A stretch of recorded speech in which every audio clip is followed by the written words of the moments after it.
Hi friends, you're here with me, Jen the Taxidermy Witch, and we're going to sit and have some tea and crumpets and tell some scary stories. So sit with me.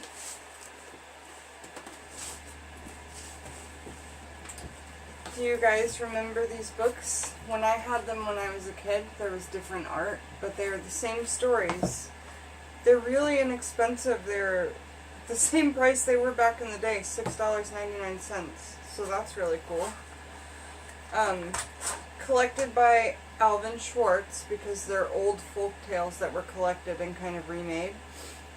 And the drawings are by Gammell. Now, the drawings are so rad. I wanted to get tattoos of them for quite some time. And I'll show you as we go through some of the stories which ones I've considered for tattoos. And I'd love your guys' opinion. I know I kind of slipped on my words when I was saying tea and crumpets, but I'm having British cup of tea, which is English breakfast tea, heavy cream and sugar, and some crumpets, or like real English muffins. So, let's tell some scary stories.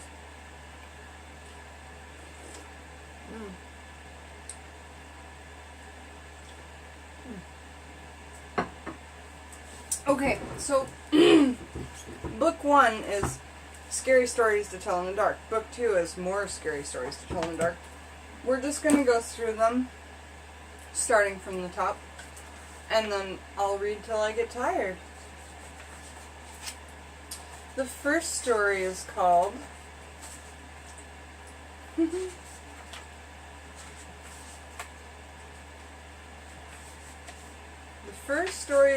The Big Toe. And here is the art.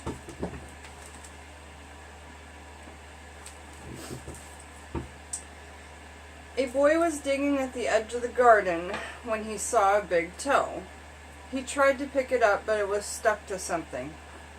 So he gave it a good hard jerk, and it came off in his hand. Then he heard something groan and scamper away. The boy took the toe into the kitchen and showed it to his mother. "It looks nice and plump," she said. "I'll put it in the soup, and we'll have it for supper." That night his father carved the toe into 3 pieces. What country are they in? And they each had a piece. Then they did the dishes, and it got dark. They went to bed. The boy fell asleep almost at once, but in the middle of the night a sound awakened him. It was something out in the street. It was a voice, and it was calling to him. "Where is my toe?" it groaned. When the boy heard that, he got very scared. Yeah. But he thought, "It doesn't know where I am. It never will find me." Then he heard the voice once more, only now it was closer.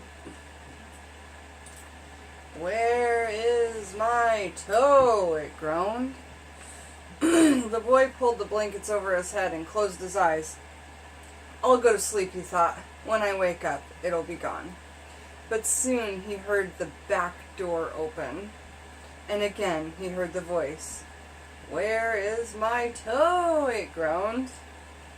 Then the boy heard footsteps move through the kitchen, into the dining room, and into the living room, into the front hall. Then slowly they climbed the stairs. Closer and closer they came. Soon they were in the upstairs hall. Now they were outside his door. "Where is my toe?" the voice groaned.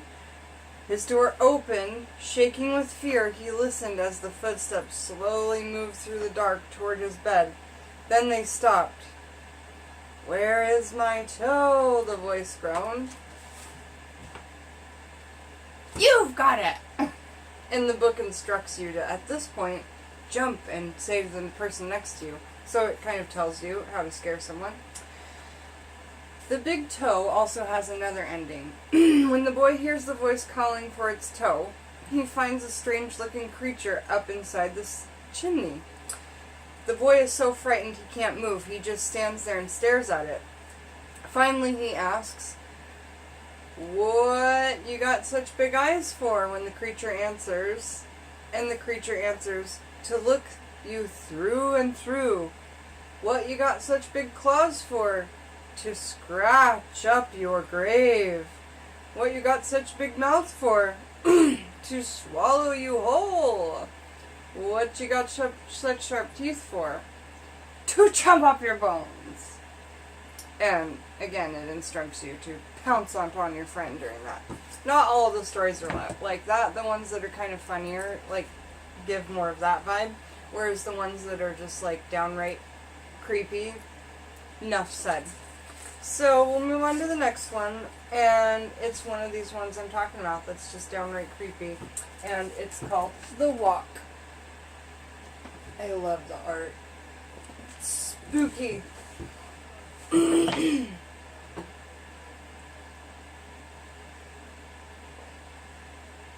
Okay.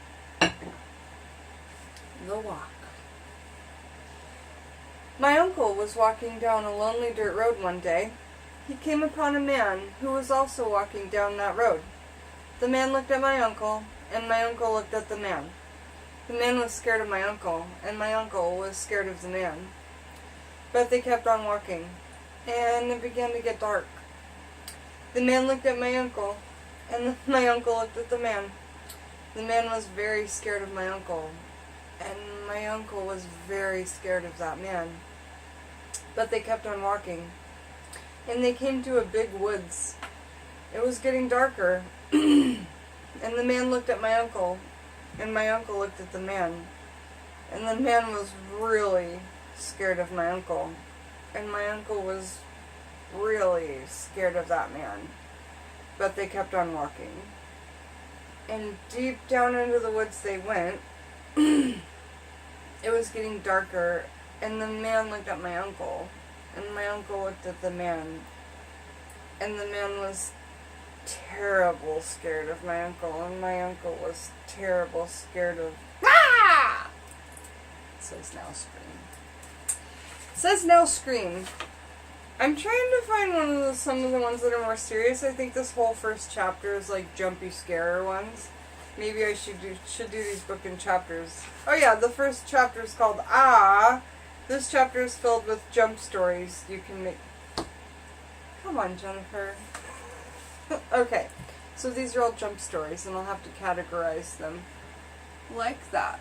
Okay, so this one is called What Do You Come For?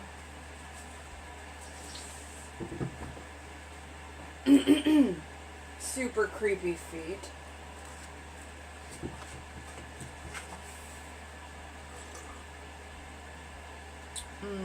That cuppa, so good. My crumpets need a little butter, but they're still crunchy.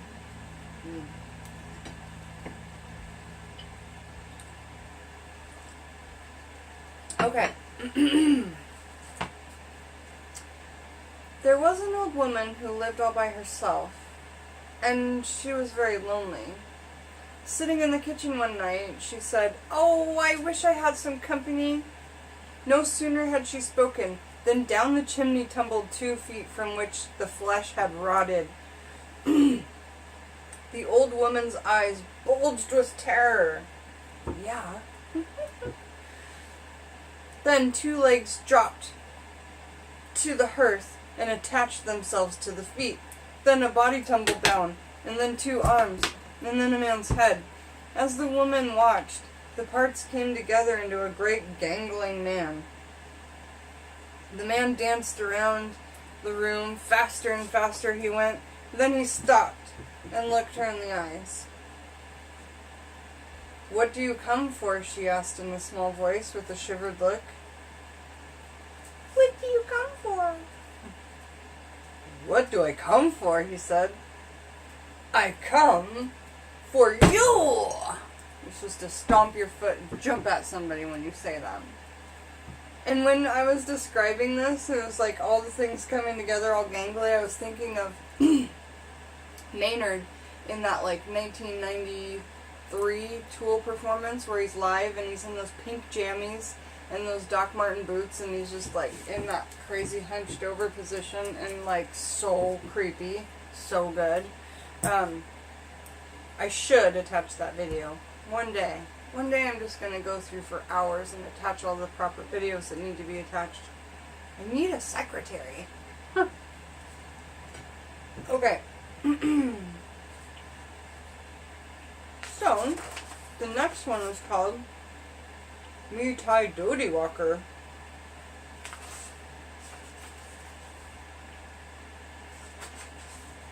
And then there's songs, which I guess I'm going to be singing these songs. 2 songs.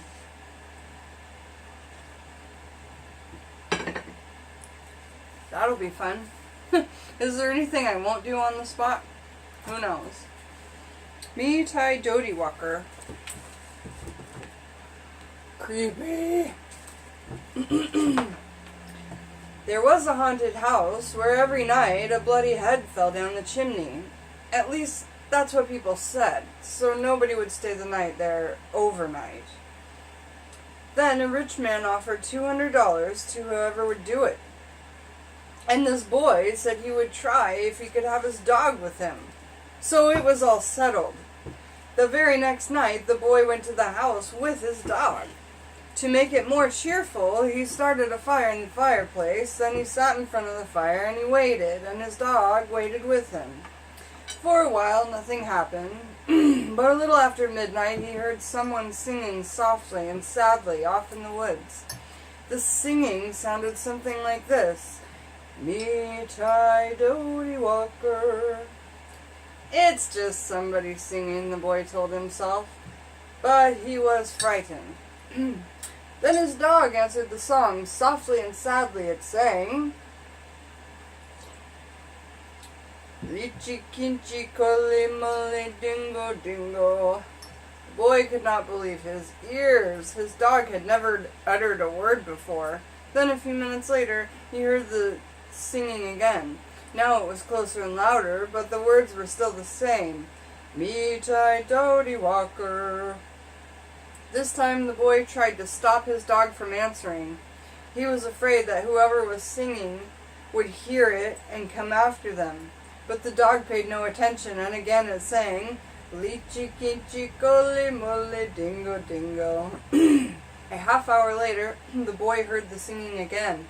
Now it was in the backyard, and the song was the same, Me Tai Doty Walker.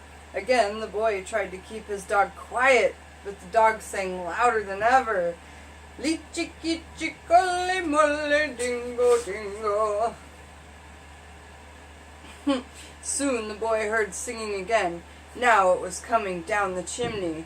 Me Tai Doty Walker, the dog sang right back, Lichi Kichi Koli Boli Dingo Dingo. Suddenly a bloody head fell out of the chimney. It missed the fire and landed right next to the dog. The dog took one look and fell over, dead from fright. The head turned and stared at the boy. Slowly it opened its mouth and... You're supposed to try and scare somebody at that moment. Obviously, you guys know that there's a scare coming, so yeah, that's a good one. I like the singing, and I like that the dog was speaking in a language, because, like, that is terrifying.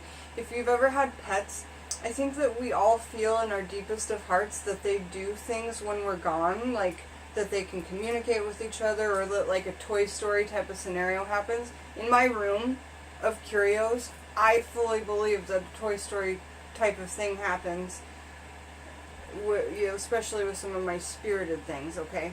Maybe I'm crazy, and that is fine too, but I think I can have this hope that that is something that might happen, and it very well could. So, now, the next two are like song poem things, and some of them have music attached to them. So this one is called A Man Who Lived in Leeds. And Leeds is a little city in the UK where apparently there's a lot of sheep farmers. And sadly, even a lot of drugs these days and stuff. Bummer. Okay, a man who lived in Leeds. Some say this rhyme doesn't mean anything. Others are not so sure. There was a man who lived in Leeds. He filled his garden full of seeds. And when the seeds began to grow, it was like a garden filled with snow. But when the snow began to melt, it was like a ship without a belt. And when the ship began to sail, it was like a bird without a tail. And when the bird began to fly, it was like an eagle in the sky. And when the sky began to roar, it was like a lion at my door. And when the door began to crack, it was like a penknife in my back. And when my back began to bleed, turn out all the lights, it was dead, dead, dead indeed. Jump at your friend and scream, ah! Okay. So that I tried to play that one as more of like a beatnik jazzy poem. How did I do? Okay, this one I may have to kind of sing a little bit more. Did I show you the art for the last one? I don't think I did. There wasn't much to it. Just creepy clouds that are dripping, which is so cool. And here's the one I'm about to sing. And it is called Old Woman All Skin and Bone.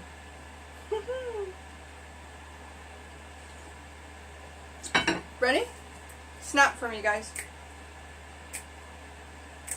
Let's keep a beat. Oops. Okay, keep a beat for me. There was an old woman all skin and bone who lived near a graveyard all alone. Ooh.